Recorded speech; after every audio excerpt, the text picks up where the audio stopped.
اہل جہنم جہنم میں یہ پکاریں گے ربنا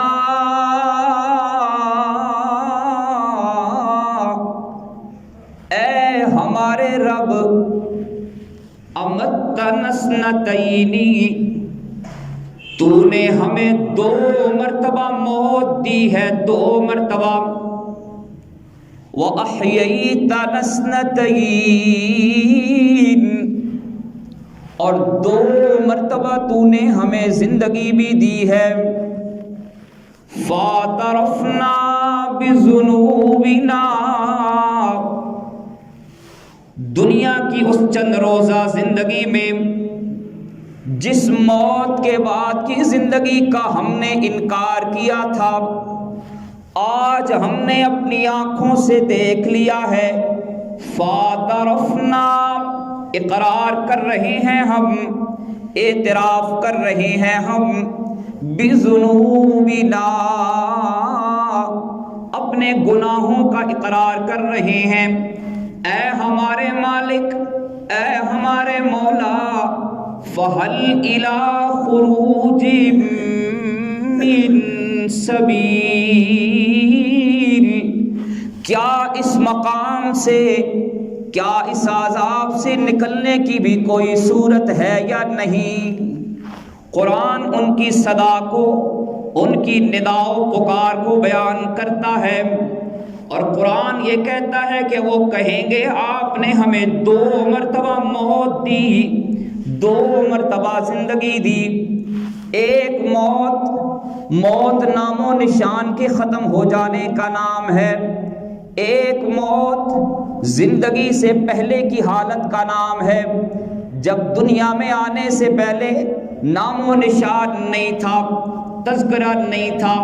اللہ نے اس کے بعد زندگی دی نام دیا تعارف دیا پہچان دی پکڑنے کے لیے ہاتھ دیے دیکھنے کے لیے نگاہیں دی سننے کے لیے کان دیے سمجھنے کے لیے دماغ دیا دھڑکنے کے لیے دل دیا اور اپنی محبت اور معرفت کی پہچان کے لیے دل عطا کر دیا چلنے کے لیے پاؤں دیے قوت بھی دی شباب بھی دیا جوانی بھی دی سب کچھ عطا کرنے کے بعد دولت بھی دی توانگری بھی دی عہدہ بھی دیا اقتدار بھی دیا تجارت بھی دے دی اولاد بھی دے دی سب کچھ عطا کرنے کے بعد پھر اللہ نے موت دی ہے پھر اللہ نے زندگی کو اس عنوان سے ختم کر دیا ہے موت کے بعد پھر دوبارہ اللہ نے زندگی عطا فرمائی ہے 2 دفعہ زندگی 2 دفعہ موت اس کا اقرار کرتے ہوئے اللہ کا قرآن ان کی صدا کو بیان کرتا ہے وہ کہیں گے ربنا امتنا اثنتین اے ہمارے رب تو نے ہمیں 2 مرتبہ موت دی ہے وَأَحْيَيْتَنَا اثْنَتَيْنِ اور تو نے ہمیں 2 مرتبہ زندگی بھی عطا فرمائی ہے فَاعْتَرَفْنَا بِذُنُوبِنَا اے ہمارے رب اب ہم نے اپنے جرم کا اور ہم نے اپنے گناہوں کا اقرار کر لیا ہے ہم اقرار کرتے ہیں کہ ہم مجرم تھے ہم اقرار کرتے ہیں کہ ہم اس زندگی کا انکار کرنے والے تھے ہم ان کا اقرار کرتے ہیں کہ ہم تیری جنت کا انکار کرنے والے تھے تیری جہنم کا انکار کرنے والے تھے تیرے وعدوں پر ہمیں یقین نہیں تھا تیری وعیدوں پر ہمیں یقین نہیں تھا لیکن آج فَاعْتَرَفْنَا بِذُنُوبِنَا آج ہم اقرار کر چکے ہیں اقرار کر لیا ہے ہم نے مشاہدہ کر لیا ہے ہم نے تیرے عذاب کا ہم نے تیری جنت کے نظارے بھی دیکھے جنت میں جانے والے اہل جنت بھی دیکھے ہم نے تیری جہنم کا عذاب بھی دیکھا اور عذاب کے اندر تڑپنے والے گناہوں میں زندگی گزارنے والے لوگ بھی دیکھے اے ہمارے رب فَهَلْ إِلَىٰ اب ہمیں یہ بتا دے فَهَلْ إِلَىٰ خُرُوجٍ مِّن سَبِيلٍ کیا تیرے اس عذاب سے نکلنے کا کوئی راستہ ہے یا نہیں؟ تو وہاں سے نکلنے کا کوئی راستہ نہیں ہوگا۔ اللہ یہ فرما رہے ہیں وَلَا تَمُوتُنَّ إِلَّا وَأَنْتُمْ مُسْلِمُونَ، او لوگو تمہیں اس حال میں موت آئے کہ تم اسلام پر رہو، ایمان تمہارے دلوں میں ہو، کفر پہ موت نہیں آنی چاہیے۔ اگر کفر پہ موت آ گئی تو یہی پکار ہوگی تمہاری جہنم میں، پھر یہی سزائیں ہوں گی تمہاری بھی۔ مولا اسلام پہ موت کیسے آئے گی؟ اور رب العالمین نے اس کے لیے مختلف اعمال بتائے، اللہ کے نبی صلی اللہ علیہ وسلم نے اس کے لیے مختلف اعمال بتائے ہیں۔ 4 اعمال جو پوری شریعت کی روح ہیں، 4 اعمال جو پورے اسلام کی جان ہیں۔ جو ان 4 اعمال پر عمل کر لے گا، اللہ کی ذات سے کامل یقین ہے کہ اللہ اسے اسلام پر اور ایمان پر موت دیں گے۔ موت کے وقت اس کی زبان پہ کلمہ شہادت ہوگا، موت کے وقت اس کے دل میں ایمان ہوگا، موت کے وقت اس کے لیے آسمان سے فرشتے نازل ہو رہے ہوں گے۔ وہ 4 اعمال کون سے ہیں؟ ان میں پہلا عمل شکر کا عمل ہے۔ جس کی زندگی میں اللہ کی عطا کردہ نعمتوں پر شکر کرنے کی عادت بن گئی، اللہ تعالیٰ اس کا خاتمہ بالخیر فرمائیں گے۔ شکر اللہ کی نعمتوں پر، اللہ نے دنیا کی جو نعمتیں عطا کی ان پر بھی الحمدللہ کہنا، اللہ نے جو آخرت کی نعمتیں عطا کی، اللہ نے جو دین کی نعمتیں عطا کی ان پر بھی الحمدللہ کہنا، اللہ کا شکر ادا کرتے رہنا، اپنی زبان سے بھی اپنے اعمال سے بھی اللہ کا شکر ادا کرتے رہنا۔ اللہ کے شکر کے متعلق خدا کا قرآن کہتا ہے ما یفعل اللہ بعذابکم ان شکرتم وآمنتم۔ اللہ فرما رہے ہیں کہ مجھے کیا ہوا کہ میں تمہیں عذاب دوں، میں تمہیں دکھ اور تکلیف دوں، ان شکرتم،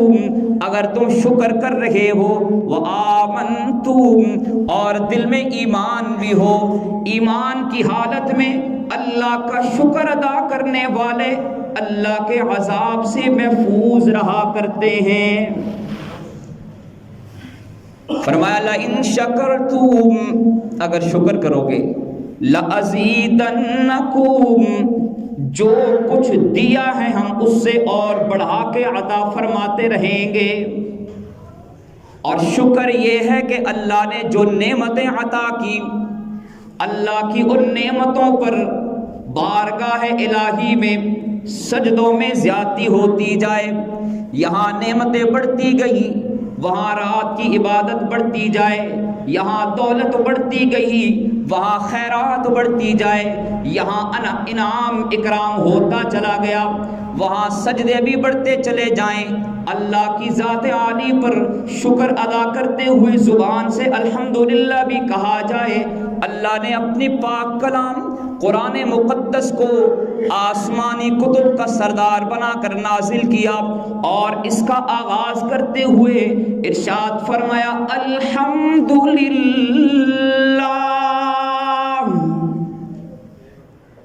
تمام تعریفیں اللہ کے لیے ہیں۔ یہ کلمہ شکر ہے، الحمدللہ۔ کلمہ شکر کو قرآن کا حصہ بنایا، قرآن میں سورہ فاتحہ کا حصہ بنایا۔ سورہ فاتحہ کے آغاز میں ارشاد فرمایا سب سے پہلے اللہ کا شکر کرو گے پھر قرآن پڑھو گے۔ اور اس سورت کو نماز کا حصہ بنایا، نماز میں قیام کا حصہ بنایا، قیام کی ہر رکعت کا حصہ بنایا۔ فرمایا کہ ہر رکعت کا اقرار، ہر رکعت کا آغاز کرتے ہوئے سب سے پہلے کہو گے کہ الحمدللہ، تمام تعریفیں مولا تیرے لیے ہیں جس نے یہ احسان کیا کہ ہمیں اپنے سامنے کھڑا ہونے کی توفیق دی۔ جنت میں کوئی عبادت نہیں ہے، نہ نماز ہے، نہ روزہ ہے، نہ زکوٰۃ ہے، نہ حج ہے، نہ جہاد ہے۔ ہاں ایک عبادت جنت میں بھی جاری رہے گی، اور وہ عبادت ہے اللہ کے شکر والی۔ جیسے بے اختیار سانس چلتا ہے، یوں جنت میں بے اختیار زبان پر اللہ کی تعریف چلے گی، اللہ کے شکر کے ترانے چلیں گے۔ ہواؤں کے دوش پہ سلیمان علیہ السلام کا تخت جا رہا ہے، جنات نے تھاما ہوا ہے، ہوائیں اڑا کے لے جا رہی ہیں۔ اس شان و شوکت اور جاہ و جلال کو دیکھ کر ایک لکڑہارے کی زبان سے نکلا سبحان اللہ۔ اللہ نے آل داؤد کو کیا وجاہت عطا فرمائی ہے،